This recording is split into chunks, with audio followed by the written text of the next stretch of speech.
नमस्ते सबैजनामा तपाईहरु एकचोटी यो मेसेज पोज गरेर पढ्नु होला। यो मेसेजमा सिम्पली तपाईको एप्लिकेसन होल्डमा छ भनेर लेखिएको रहेछ। त्यसपछि अरु के कारणले पनि होल्डमा छ भनेर त्यो कुरा पनि खुलाएको रहेछ। त्यसो भए अब यो एकचोटी एप्लिकेसन नै खोलेर चाहिँ हेर्न चाहिँ गइरहेछौं हामी। किन चाहिँ यो चाहिँ एप्लिकेसन होल्डमा छ भन्ने कुरा जान्नका लागि तपाईहरु आफ्नो चाहिँ क्रोम ब्राउजरमा गएर यो चाहिँ साइट खोल्नु। साइट खोलिसकेपछि तपाईहरु आफ्नो चाहिँ युजर नेम त्यसपछि पासवर्ड चाहिँ हाल्नु पर्छ। त्यसपछि चाहिँ तपाईहरु लगइन गरिसकेपछि तपाईहरु चाहिँ सिम्पली यो 3 डटमा क्लिक गर्नु। 3 डटमा क्लिक गरिसकेपछि चाहिँ 3 लाइनमा क्लिक गर्नु।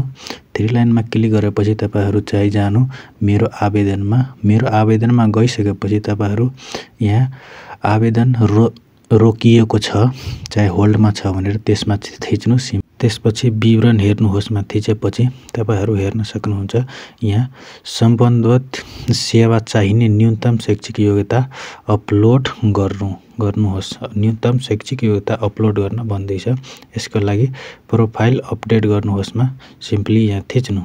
यहाँ थिचिसकेपछि तपाईहरु एकैचोटी शिक्षामा आउनुहुन्छ। शिक्षामा आइसकेपछि यहाँ हेर्न सक्नुहुन्छ तपाईहरु यहाँ एसएलसी को मात्रै चाहिँ डकुमेन्ट्सहरु त्यसपछि पूरा विवरणहरु राखिएको छ।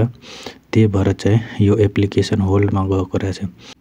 त्यसैगरी चाहिँ अझै डकुमेन्ट पोस्ट गरिएको छ कि छैन भन्ने कुरा एकचोटी पूर्वमा गएर चाहिँ हेर्नु पर्छ। यहाँ पूर्वमा हेरेपछि चाहिँ सबैभन्दा तल आउनु। तल आएपछि चाहिँ तपाईहरु यहाँ हेर्न सक्नुहुन्छ शिक्षाको विवरणमा यहाँ पनि एसएलसी को जति डकुमेन्ट्सहरु हुन्छ त्यो डकुमेन्ट्सहरु मात्रै राखिएको रहेछ। त्यही भएर चाहिँ यो एप्लिकेसन होल्डमा गएको रहेछ।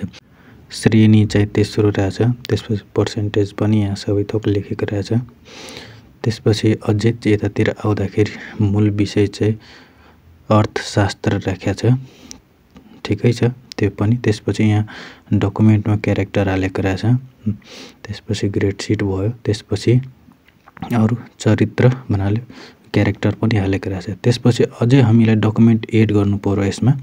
अब सिम्पली के गर्नु पर्यो भन्ने कुरा हामीलाई यहाँ प्लस आइकन देखिराख्नुपर्छ। नयाँ थप्नुहोस्मा यहाँ सिम्पली यहाँ नयाँ थप्नेमा चाहिँ क्लिक गर्नु। त्यसमा क्लिक गरिसकेपछि चाहिँ तपाईहरुले चाहिँ यस्तो खालको चाहिँ इन्टरफेस खुल्छ। यस्तो खालको इन्टरफेस खुलिसकेपछि तपाईहरु यहाँ मागेको सबै डकुमेन्ट चाहिँ क्लियर रूपमा चाहिँ भर्नुपर्छ। सबैभन्दा माथि चाहिँ अब देश भन्ने छ। देशमा चाहिँ तपाईहरु सिम्पली नेपाल चुज गर्नु। त्यसपछि चाहिँ बोर्डको नाम चुज गर्नु। त्यसपछि तपाई के पढ्नु भएको रहेछ अब टीएसएलसी छ भने टीएसएलसी डिप्लोमा त्यो चुज गर्नु। शिक्षण संकायमा चाहिँ तपाईहरु सिम्पली यहाँ चाहिँ के यसबाट तपाईहरु जुनमा पढ्नुहुन्छ त्यो चाहिँ चुज गर्नु।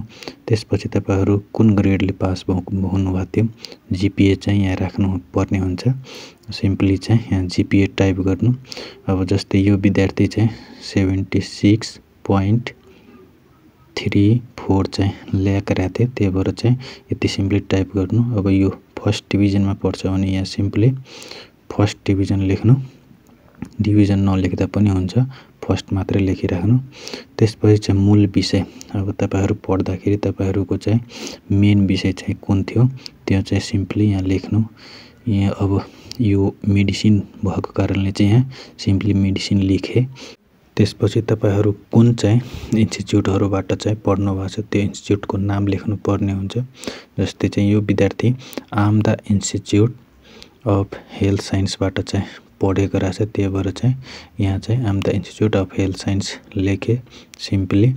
त्यसपछि चाहिँ तपाईहरु तल चाहिँ हेर्न सक्नुहुन्छ यहाँ शिक्षण भन्नाले तपाईहरु प्राइभेटबाट पढ्नु भएको छ कि सरकारीबाट प्राइभेटबाट पढ्नु भएको छ निजीमा चाहिँ यहाँ टिक लगाएर त्यसपछि तल आउनु।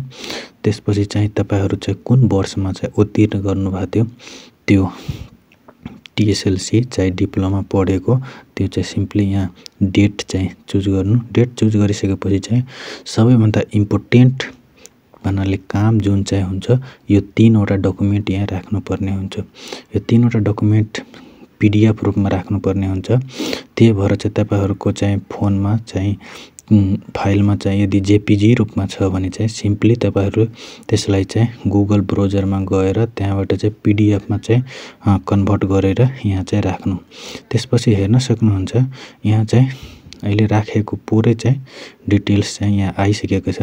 अब एकचोटी यसलाई चाहिँ त्यहाँ पूर्णमा पनि गएर चाहिँ हेरिरहेछु। पूर्वमा गएर पूर्वमा पनि तल अझै तल सार्दाखेरि यहाँ हेर्न सक्नुहुन्छ तपाईहरु यो पुरै एसएलसी र त्यसपछि टीएसएलसी को सबै डकुमेन्ट यहाँ आइसकेको छ।